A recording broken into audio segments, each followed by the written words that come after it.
Sonic the Hedgehog is being redesigned due to fan outrage. Well, good. You might as well get it out of the way now than have to wait 25 years for the reboot.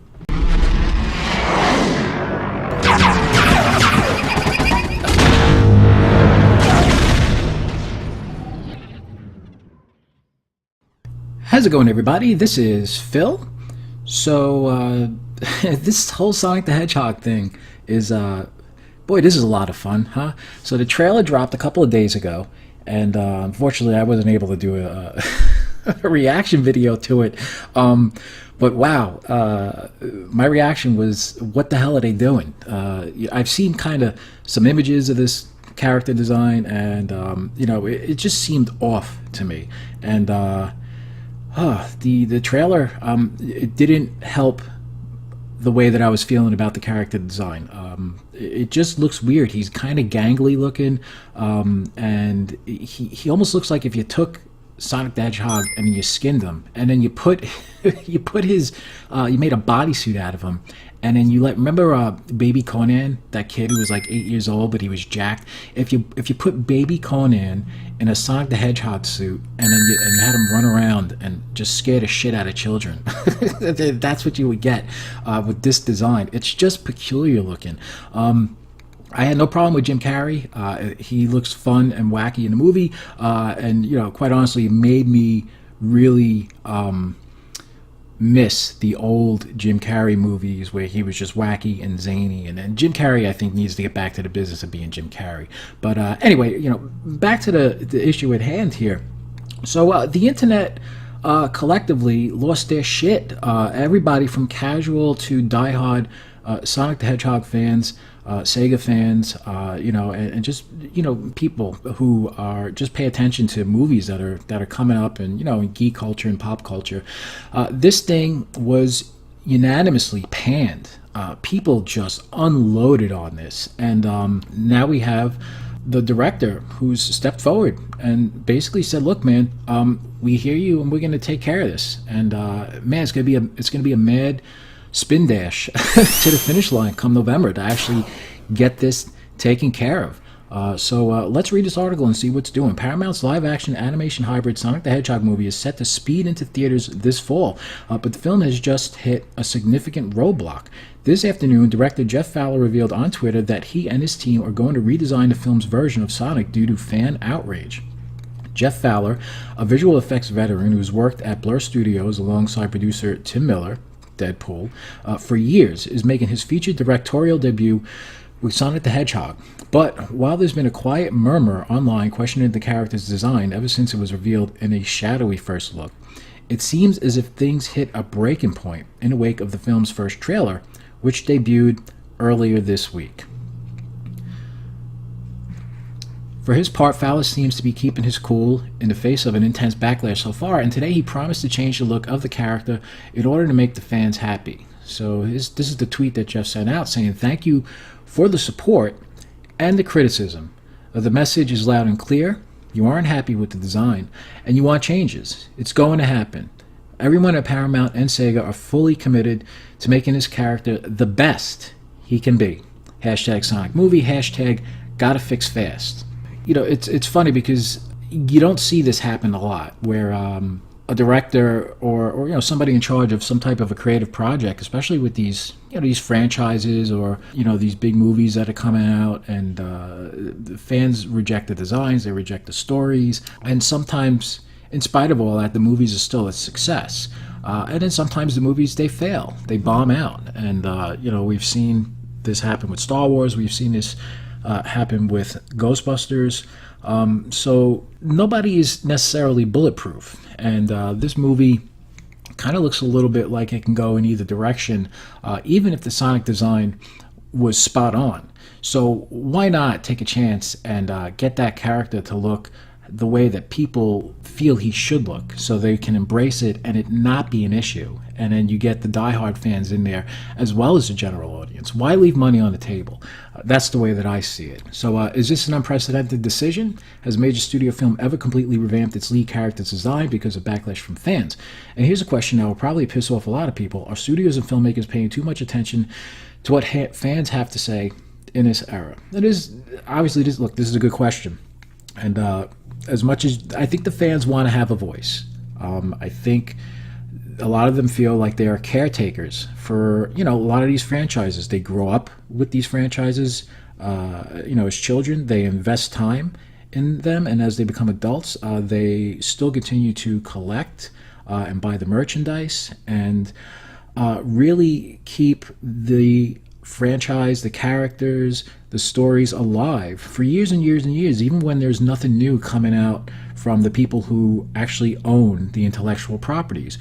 You look at Star Wars, kind of went dormant for a while there in the mid 80s to early 90s.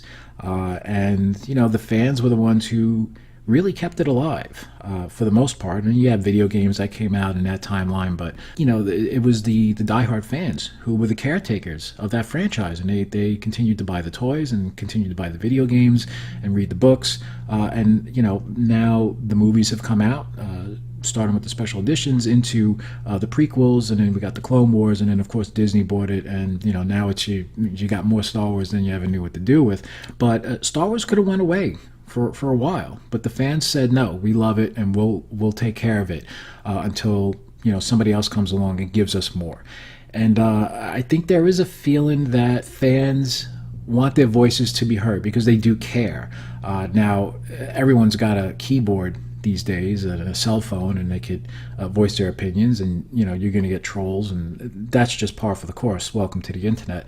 But I think fans also have a good finger on the pulse of what works aesthetically, or what is going to give the right feel of nostalgia when you're trying to resurrect these old franchises, or actually do something for the first time. We've never had a live action Sonic the Hedgehog film before. And, a lot of people kind of have an idea of what these characters should look like. It's not coming from a place of critical thought just to be critical and say, we can do this better. It's more of to say that this doesn't feel right, and there's a different way to go about doing it. And not everybody not everybody can be so eloquent. So people are going to get on there and they'll say, this looks like shit. This is creepy. This is ugly. What the hell were you thinking? And essentially that's their way of saying, hey man, look, we waited a really long time for this, and this isn't necessarily living up to what we had envisioned collectively as a fan base, and we really wish you guys would have went in a different direction. And I don't think it's necessarily the worst thing in the world to pay attention to the fans, but try to pay attention to the fans ahead of your production schedule. When you release these images, and you have the opportunity now, instead of shooting a whole entire movie and waiting for a test screening, with the internet you can instantaneously have feedback. There's no reason why the designs for this character couldn't have been revamped as soon as they started to leak out. They from what we can see, they don't look much better in motion than they did in picture. So now you're in a race against time. You got 6 or so months to go ahead and redo this film, and you could have gotten out ahead of this, I guess back in December when their images were released early on. So you can't let the inmates run the asylum, but there's something to be said about having your finger on the pulse of what a fan community will embrace, because they're the ones who are going to go back and see these movies time and time again and buy the merchandise, and they'll show up in line for this stuff, well in advance. They'll buy the tickets. It's a proven formula, and then everybody else will follow.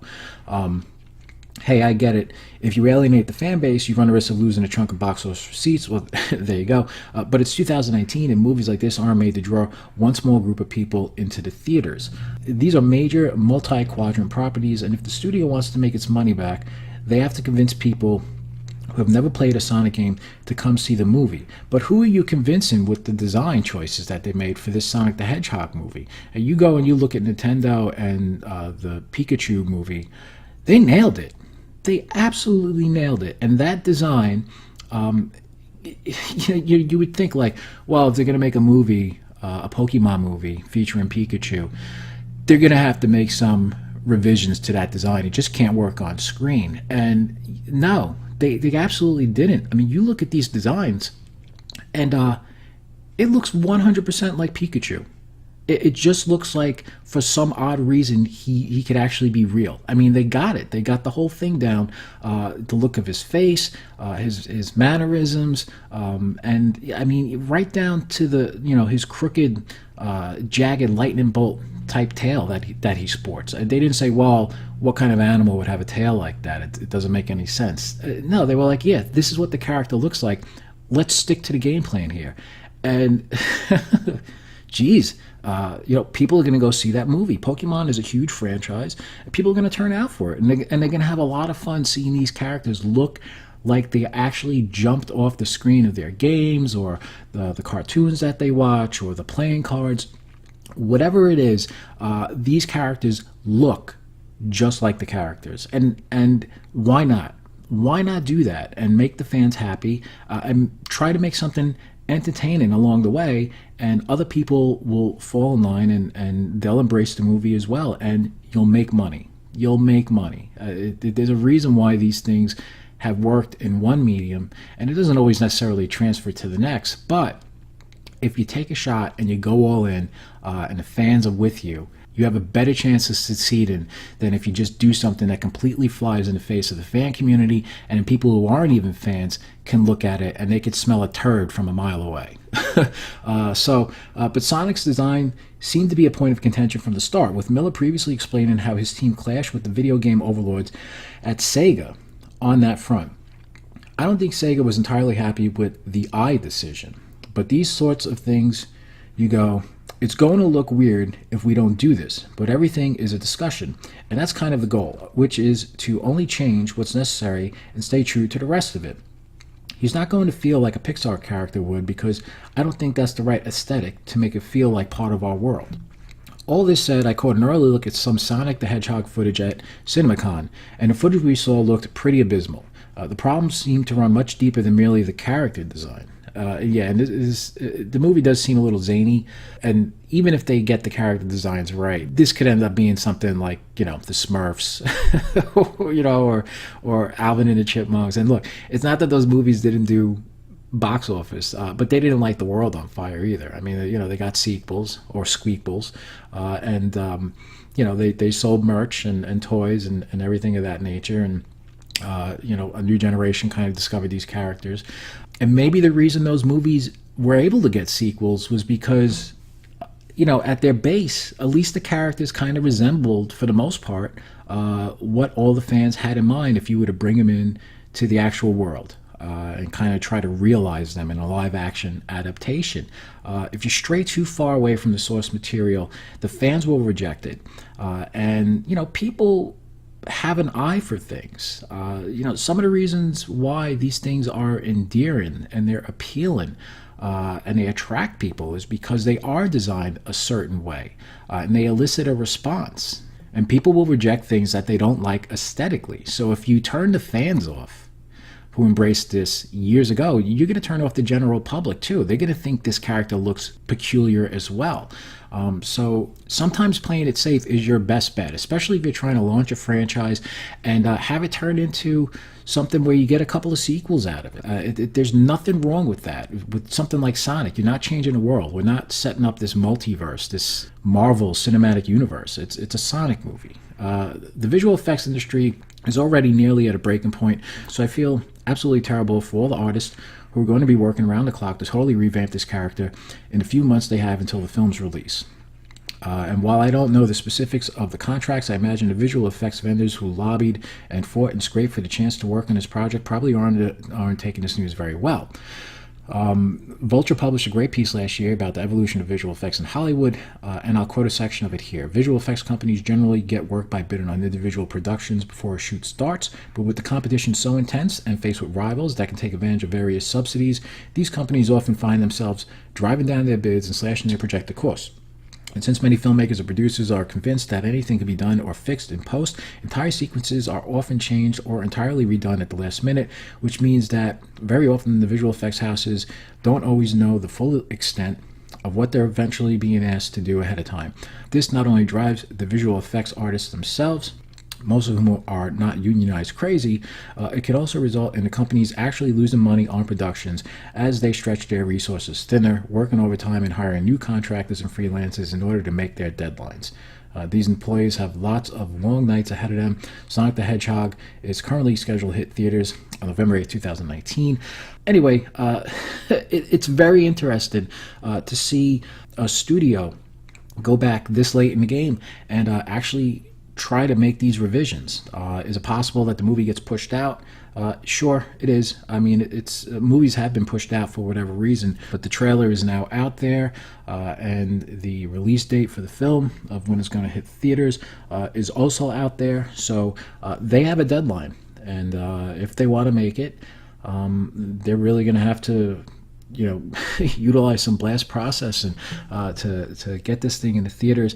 And if they do this and they nail the design, the fans are going to be just as excited as they were turned off when the next trailer drops. It's gonna have the complete opposite reaction if they nail the look of this character. That I can guarantee you. It's going to be something that fans are going to really give a big thank you to Jeff Fowler and the team at Sega and Paramount. And you know what? I bet you Sega, when they saw the fan reaction, they probably got on the horn with Paramount, and they raised holy hell. I can only imagine, because look, it's Sega versus Nintendo, right? It's Sonic, not versus Mario, but Sonic versus Pikachu, and it's the console wars all over again in a sense. Anyway, guys, that's it. So how do you feel about this? Do you think this is kind of a dangerous precedent for a studio to set? I don't think this is going to be the case for every single thing. A lot of directors and producers and studios, they just double down on what they're doing, and they say, that's it, take it. Take it or leave it. And sometimes the fans just take it, and, there's other instances where they leave it. I'll tell you one thing. If this was Michael Bay,